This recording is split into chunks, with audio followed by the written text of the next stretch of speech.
Alors, bonjour. Je sais pas pourquoi je suis mort de rire aujourd'hui. Alors, bonjour à tous et à toutes, ici Anthony. Alors, on commence avec une question simple. Comment fait-on lorsque nous sommes anxieux et que nous avons peur à l'idée de s'exprimer en public pour s'exprimer avec beaucoup plus de clarté, d'aisance et d'efficacité? Alors, de manière générale, dans l'utopie, on aimerait tous s'exprimer, arriver sur scène, être hyper confiant, être hyper à l'aise, s'exprimer avec une aisance incroyable, sentir que l'on capte l'attention de tout le monde et qu'on délivre notre message vraiment avec une force, avec une efficacité incroyable. Bon, en réalité, les défis sont tout autres. On est anxieux, on a les mains moites, on sent la respiration qui s'accélère, on a une boule au ventre, juste à l'idée de savoir qu'on va s'exprimer face à un public. Et le jour même, finalement, sous l'effet du stress, on parle vite, on a une boule au ventre, on écorche des mots, on ne se sent pas à l'aise et finalement on est frustré parce qu'on ne délivre pas son message comme on l'avait imaginé. Donc si vous vous reconnaissez dans ces différents points, aujourd'hui, on va voir ensemble 5 points qui vont vous permettre de vous exprimer avec plus de clarté, d'aisance et d'efficacité. Et ce, même si vous pensez actuellement que vous n'êtes pas capable de vous exprimer face à un public. Ça, c'est vraiment important. Juste avant de vous livrer ces 5 points, je fais juste une petite parenthèse. Oui, c'est une parenthèse. Si vous voulez simplement réserver un accompagnement avec moi pour vous aider dans vos prises de parole en public, le lien est juste en dessous. Voilà. Je ferme les parenthèses et on commence avec vos 5 points. Le premier point, est-ce que vous l'avez deviné? Non? Oui, peut-être? Le premier point, notez et structurez vos idées sur une feuille. Pour savoir si vous êtes prêt, quand vous allez vous exprimer face à un public, il n'y a rien de plus simple. Prenez simplement une feuille et vous notez dessus les différentes étapes de votre présentation et les points importants. Ça va vous permettre ensuite de comparer cette feuille avec votre présentation et de voir si vous avez oublié des points importants ou s'il y a des choses qui sont importantes à dire et que vous avez finalement omis ou qui ne sont pas encore très bien intégrées dans votre tête.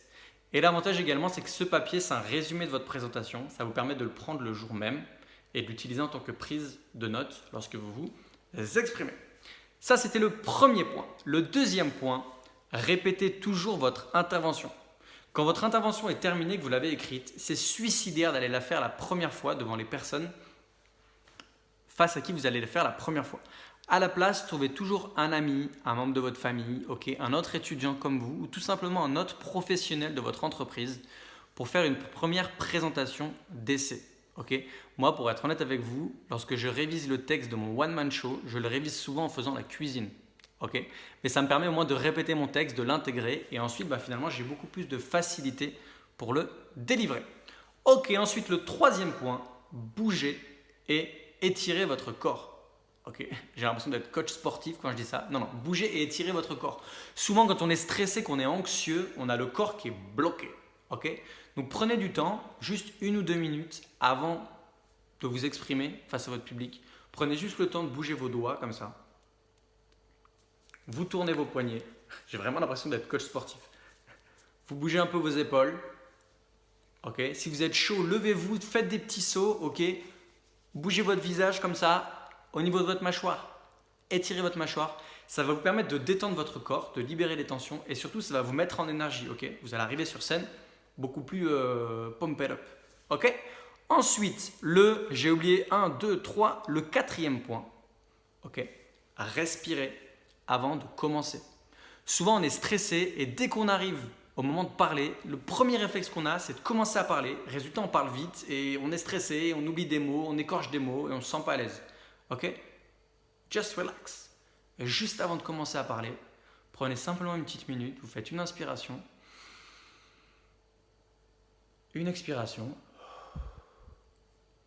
Détente, relax. Et ensuite, vous commencez à parler. Ça va juste avoir pour effet de vous détendre. Ensuite, le cinquième point, marquez des pauses. Vous connaissez le contenu de votre présentation, mais pas votre public. Et trop souvent, ce qui se passe, c'est que si vous parlez trop vite, il y a des choses que votre public ne va pas avoir le temps de comprendre, le temps d'intégrer, le temps de digérer finalement. Et c'est ce qui fait que finalement, votre public, il y a des choses qu'il ne va pas comprendre par rapport à ce que vous êtes en train de dire. Et donc, vous n'allez pas délivrer votre message comme vous aimeriez le délivrer. Donc, à la place de cela, s'il y a des points importants dans votre présentation, simplement marquez une pause juste après. Ça va vous permettre de au public d'avoir le temps de finalement recevoir l'information, de la traiter et ensuite vous pouvez continuer. Et ensuite le 6e point, oui je sais j'avais dit 5 mais aujourd'hui c'est Noël avant l'heure. Il y a un 6e point, c'est regarder votre public. Il y a des personnes qui arrivent pour les présentations avec des notes, avec des présentations PowerPoint derrière, vous savez, avec des diaporamas. Et ils passent leur temps, vous savez, à lire comme ça. Ok. Dans un premier temps, les gens qui sont comme ça donne juste l'image qu'ils ne sont pas assez préparés. Et franchement, ça ne donne pas envie au public de l'écouter. Donc à la place de ça, revenez au point numéro 1, notez et structurez votre présentation pour avoir bien votre présentation qui est claire dans votre tête. Et ensuite, le jour même, regardez et adressez-vous à votre public. Ok, ça vous permettra de capter son attention beaucoup plus facilement et de délivrer votre message finalement avec beaucoup plus d'efficacité. Voilà. Ok, eh bien je vous ai tout dit, maintenant c'est à vous de passer à l'action. Dites-moi dans les commentaires lequel des 6 points vous allez appliquer. Ok, je répète, dites-moi dans les commentaires lequel des 6 points vous allez appliquer. Et en attendant, je réouvre la parenthèse. Si, oui je sais, ma parenthèse est extraordinaire. Ok, si vous voulez réserver un accompagnement avec moi, n'hésitez pas à me contacter dans le lien qui se trouve juste dessous. Quant à moi, je vous souhaite une excellente journée ou une excellente soirée ou une excellente nuit. Je ne sais pas quand vous regardez la vidéo. Et je vous dis à très vite. Merci.